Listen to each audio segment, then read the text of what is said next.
menjaga stabilitas keamanan dan mendorong pembangunan di tanah Papua, membangun komunikasi antar Jakarta dan Jayapura, mendorong peningkatan anggaran di Provinsi Papua yang saat ini tidak stabil akibat terbagi ke pemekaran daerah otonom baru, atau pemekaran sejumlah provinsi di tanah Papua, hingga mendorong kesejahteraan masyarakat, bantuan pendidikan, serta berbagai program unggulan lainnya secara umum, telah menjadi tugas dan tanggung jawab calon gubernur Papua nomor urut 2, Mathias Derek Fakiri.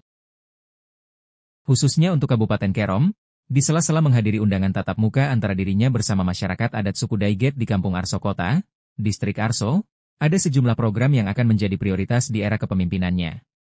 Apa saja program calon gubernur Papua nomor urut 2 ini untuk Kabupaten Kerom? Berikut statement calon gubernur Provinsi Papua, Mathias Derek Fakiri.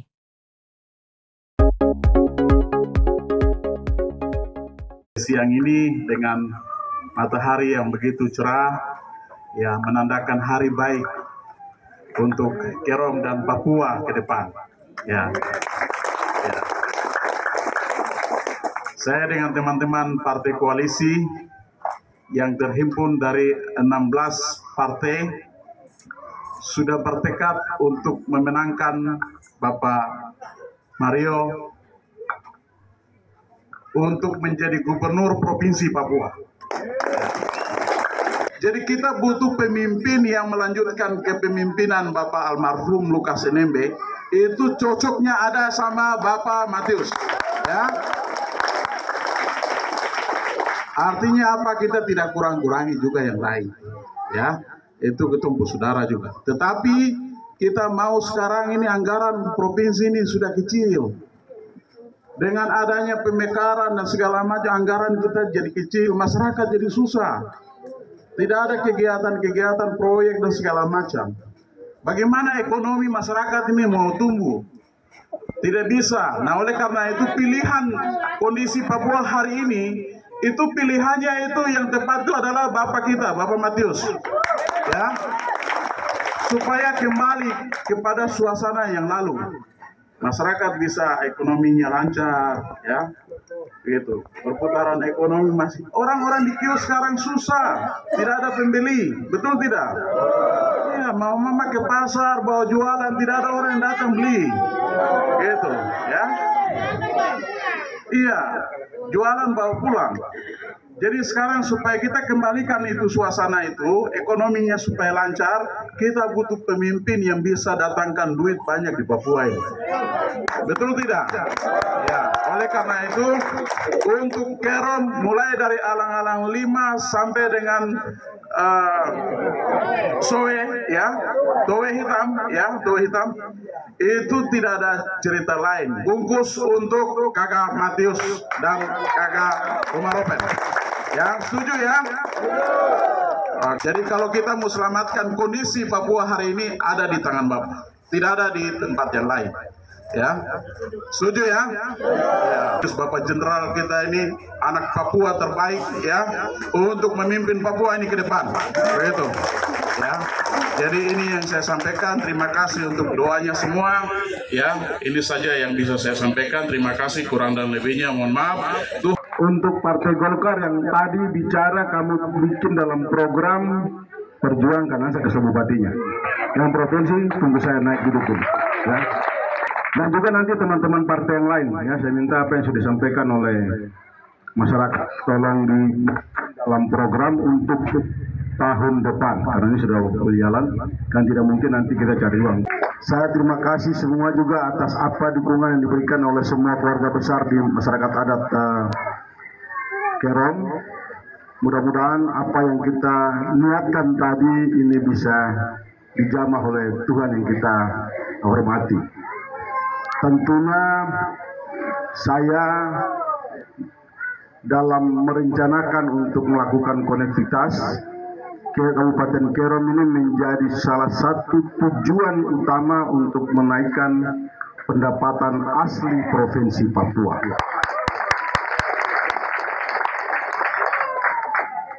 Yang pertama, tentunya sektor pertanian dan perkebunan ini harus menjadi sumber prioritas untuk kita kembangkan di Kerom. Untuk itu saya minta semua keluarga besar yang punya tanah adat Biasa pemerintah ini kan kesulitan masalah tanah adat. Tadi Bapak dan Ibu tadi ada pasti punya hati untuk buka ini, buka itu. Tapi kalau terganjal masalah hak wilayah, ini juga menghambat proses pembangunan itu sendiri. Sehingga tentunya proteksi tanah adat bagi saya itu hal yang paling terpenting. Saya minta kembali bicara di para adat untuk konsepsi dari masalah tanah adat. Supaya kalau pemerintah mau masuk, kita bisa komunikasi tanpa hambatan dan bisa ada kejelasannya. Jangan program sudah mau masuk kamu palang lagi. Kalau kamu tadi minta untuk bangun toh. Jadi saya minta itu yang paling pertama sekarang dibicarakan dulu. Dalam rencana saya menyampaikan di beberapa tempat, Kerom ini akan saya lalui dengan jalan tol menuju Benawa sana. Jalan akan masuk ke semua pusat-pusat kampung itu supaya apa? Hasil pertanian itu keluar, hasil perkebunan keluar. Makanya tadi saya mengawali dan saya minta masalah tanah adat tadi. Itu kalau masyarakat yang ada di Kerom ini mau dia melejit. Karena apa? Kerom ini kan dia pusat terdepan, dia bagian dari penunjang kota Jayapura, betul ya? Kalau Bapak dan Ibu tidak membuat kebun, tidak membuat tanam macam-macam, tidak mungkin pasar di AB, pasar di Hamadi itu bisa hidup. Makanya saya sampaikan ini di awal. Sekali lagi masalah tanah adat ini dipersiapkan dengan baik. Tentunya kita akan proteksi. Saya pastikan di kepemimpinan saya akan diproteksi. Masyarakat adat itu mengikut serta dalam setiap program pembangunan. Ini boleh dicatat, dan saya bicara di tanah adat, saya tidak akan melanggar itu. Saya ini anak adat, di kampung saya itu panglima perang. Dari kampung mama saya itu saya ini turunan raja, jadi saya tidak mungkin saya ucap itu akan berbeda dengan apa yang saya lakukan. Saya harus kasih tahu, karena di tanah adat saya datang tanah adat, saya kasih tahu supaya jangan sampai nanti salah. Sehingga sekali lagi saya sudah sampaikan tadi, ini akan menjadi pusat pertanian dan perkebunan. Kemudian jalan lintas tol menuju Benawa untuk menghubungkan kami di daerah pegunungan. Jadi banyak nanti program pembangunan. Mudah-mudahan Tuhan sayang apa yang saya impikan bisa terjadi. Termasuk nanti menuju Sarmi. Jadi saya harus menyampaikan di awal supaya jangan lagi khawatir dan takut. Termasuk tadi jalan yang Bapak punya, ada Ibu, kok kasih tahu kampung Bupati buat dia program untuk bisa jalan-jalan potong tadi diminta tadi sama ada laki-laki tadi mana nih? Huruf C jadi huruf D dia. Nanti saya kasih tahu ada Bupati. Sehingga saya minta ini nanti betul-betul diseriusi. Yang berikut tentunya berkaitan dengan program tadi sudah disinggung oleh Pak Kenius, adekku yang baik ini. Tentunya nanti saya akan berkomunikasikan dengan menteri terkait termasuk balai. Kita ini kan dalam satu dibilang tim besar ya. Kalau di Indonesia dibilang Kimples, saya di sini bilang nanti 16 partai ini. Jadi tentunya apa yang disampaikan kami akan memudahkan kami untuk mengkomunikasikan. Kebetulan Menteri Infrastruktur Menko itu dari Demokrat. Nah, saya sudah ada dapat bocoran, beliau akan kemari. Sehingga nanti dari Demokrat siapkan, kita akan sampaikan ke Pak AHY tentang apa yang dimulai oleh masyarakat yang mungkin pada saat hujan ini curah tinggi akan menjadi banjir. Terus mungkin kebun-kebun juga yang sedang tanam karena airnya masuk tidak bisa tumbuh dengan baik, gagal panen. Sehingga ya ini tentunya kami akan sampaikan. Ya didoakan mudah-mudahan betul di bulan besok itu Pak AHY datang, saya akan sampaikan melalui Partai Demokrat. Yang berikut tentunya kalau Kerom ini mau maju kita harus siapkan generasi muda. Generasi muda ini adalah generasi yang akan meneruskan pembangunan, menggantikan kami yang ada di pemerintah, menggantikan mungkin ada yang jadi petani, nelayan. Ini harus disiapkan dengan baik. Tanggung jawab generasi muda ini bukan hanya ada di pemerintah, yaitu di rumah tangga itu yang paling terpenting. Jadi saya titip sekali lagi. Tadi Mama udah bicara generasi muda itu ada di keluarga. Jadi tolong ini dirawat dari kecil. Perhatikan kalau sudah masuk SD, perhatikan kalau sudah masuk SMP. Karena perubahan ini itu basic yang paling mendasar. Baru nanti biasakan dia untuk ingat ke gereja. Kalau dua faktor penting ini bisa dijaga dengan baik, tadi ganja atau narkoba itu pasti akan tertinggal, dia akan dihilang sendiri. Karena apa? Benteng iman itu juga itu paling bagus. Sehingga saya titip ini di keluarga-keluarga dulu. Dalam program saya itu ada, kami kasih nama dia itu MACE, mahasiswa cerdas. Jadi kalau dia sudah tumbuh tadi dengan baik, nanti masuk SMA, tentunya tadi akan nyambung dengan diminta untuk sekolah ke luar negeri. Ya tentunya ini bagi catatan penting, ya Pak Sekretaris, Pak ini sekretaris saya dari Pak Apidius, tolong catat, mahasiswa Kerom ini nanti pemuda Kerom akan menjadi prioritas untuk kita sekolahkan. Menuju MACE ini ya tentunya tadi ada PACE juga. PACE biasanya ini kan pelajar, itu pelajar tadi ini. Kita awal itu kan mulai dari kasih, ada program kasih itu keluarga sehat sejahtera. Mulai dari ini sudah besar ya, harusnya ada yang bikin anak itu mulai kita siapkan. Disiapkan untuk menjadi bayi yang baik. Kemudian nanti lahir juga kita kasih dengan baik. Baru masuk ke pelajar tadi. Pelajar ini kan juga ada program presiden terkait dengan makan gratis. Kalau ini bisa satu paket padu, nanti pasti mahasiswa, pemuda-pemuda Kerom di tahun berikut ini pasti akan maju-maju. Saya pastikan itu. Yang penting tolong dua hal penting tadi dari keluarga, plus nanti ajak dia untuk selalu takut akan Tuhan. Yang berikut terkait dengan belum ada, saya dengar yang bicara tadi ya, dokter juga ya. Kok siap-siap masuk di provinsi? Ya. Dari apa, bidang apa punya keahliannya? Bidang manajemen. Oke. Pak Dekanus nanti kasih ingat saya ya. Ya saya tentunya karena saya terbiasa itu harus warna pelangi. Kerom ini kan sudah pelangi toh. Ada semua suku bangsa tadi bilang. Jadi ya memang kalau mau bangun Papua mana saja harus berwarna. Kita tidak boleh lagi melihat dari mana asal usulmu.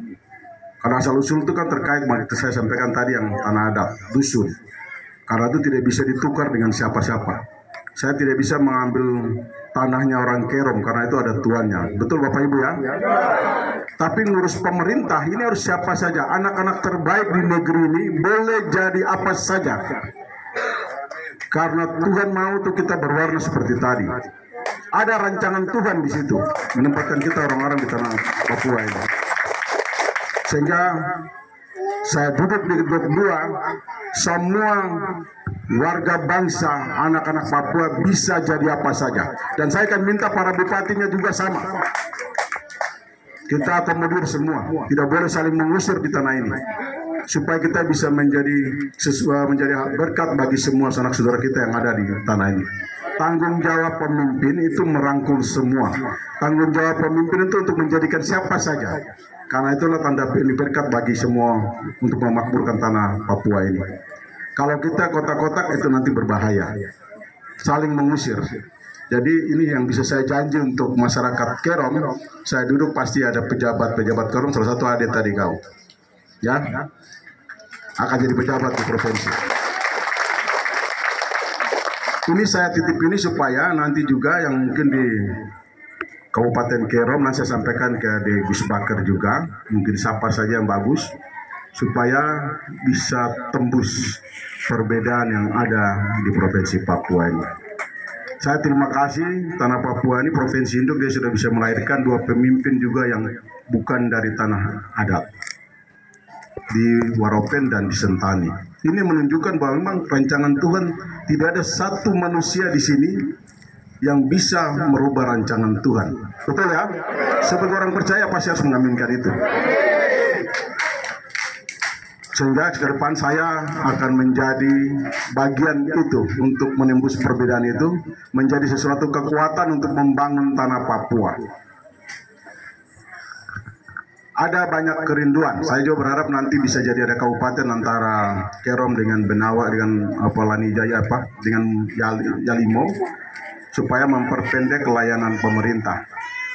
Kemudian juga nanti dari Sentani itu Girinawa, kalau terbentuk Girinawa ke Sarmi harus juga ada satu di tengah-tengah Bongo supaya cepat semua anak-anak Papua yang nanti kita sekolahkan biar bisa menjadi pejabat di situ. Itu tanggung jawab pemimpin, betul ya? Saya jadi pemimpin ini jangan kita cuma untuk diri sendiri, harus menyiapkan generasi muda. Sehingga itu bagian yang saya niatkan. Tuhan sayang saya menjadi gubernur, akan saya kembalikan kepada masyarakat yang memilih saya.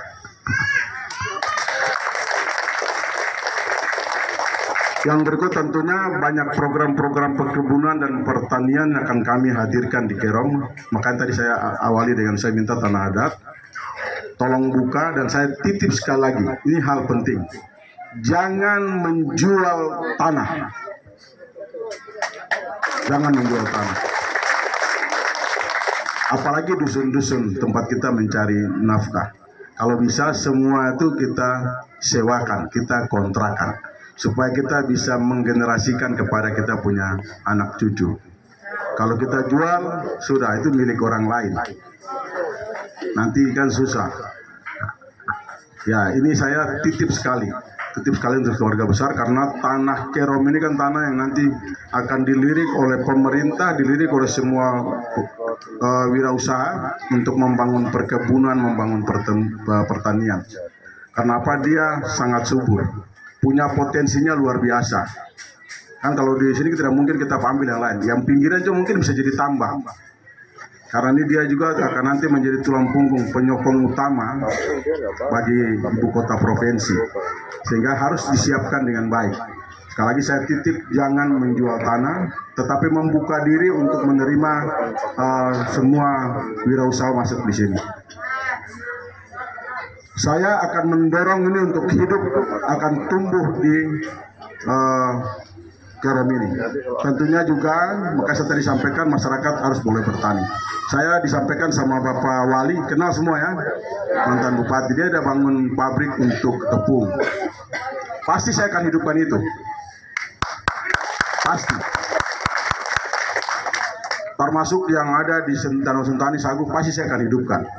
Karena apa? Itu penting untuk menampung semua kebun-kebun ini. Kalau tidak jadi jual di pasar AB, bisa jual untuk kita bikin tepung. Mau tepung untuk kue, mau apa, dengan teknologi sekarang pasti itu bisa.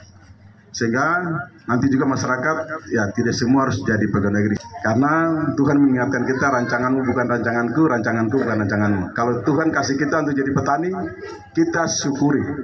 Karena dari petani itulah kami bisa hidup menikmati makanan yang ada. Biarlah kita menjadi petani di Kerom, di Arso sini menjadi yang petani perkebunan, tapi kita bisa mengirim anak-anak kita kemana saja di ujung dunia. Mudah-mudahan mereka balik lagi menjadi petugas-petugas yang bisa membangun dari ilmunya, membangun pertumbuhan perekonomian di kampung halamannya, atau juga menjadi apa saja, wirausaha yang luar biasa. Tentunya sebagai pemerintah saya akan membuka semua dunia wirausaha itu untuk menumbuhkan perekonomian dari UMKM sampai dengan nanti yang besar. Kami akan memberikan dukungan modal juga kepada petani-petani kecil. Doakan itu. Yang pasti kami itu mempunyai konektivitas yang dengan Jakarta sangat dekat. Karena Kimples itu kan semua partainya ada pada saya. Menterinya juga itu pada kami. Dan komunikasinya sangat bagus. Jadi apa yang tadi disampaikan masyarakat, tentunya kami dan teman-teman dari partai politik akan kami menjembatani, minta supaya program-program itu bisa sampai di Kerom dan juga nanti ke kabupaten-kabupaten lain. Ya kira-kira itu yang dapat saya sampaikan. Saya juga terima kasih sekali untuk saya punya adik-adik Nona yang sudah bawa saya ke sini. Saya terima kasih semua untuk semua keluarga besar yang ada di Arso tanpa angka ya, Arso tanpa angka.